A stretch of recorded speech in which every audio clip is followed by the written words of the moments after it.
অসম্ভব বলে কিছুই নেই। যদি তুমি মনে করো যে তুমি এই কাজটা করবে, তা তুমি অবশ্যই করতে পারো। দেখো, এই দেশি গোলাপটা আমি একজনের বাড়িতে ফুটতে দেখছি, অনেক মানে থোকা থোকা ফোটে। তো আমি তাকে বললাম, কাকিমা আমাকে একটা ডাল দিন না।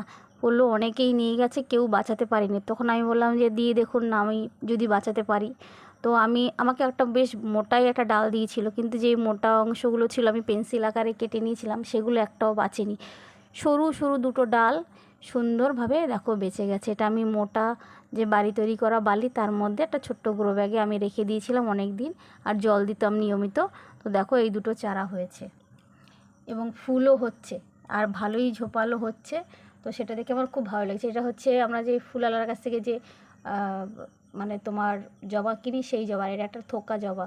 আর এটা হচ্ছে পুনে ভ্যারাইটি বলে, ডাল থেকে চারা তৈরি করা যায় না। তো আমি চেষ্টা করে দেখলাম, এটাও বেঁচে গেছে, আশা করি হবে।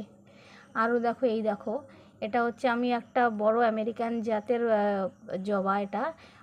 এটা হচ্ছে কি প্লে বয়, এরকম একটা কিছু নাম হবে।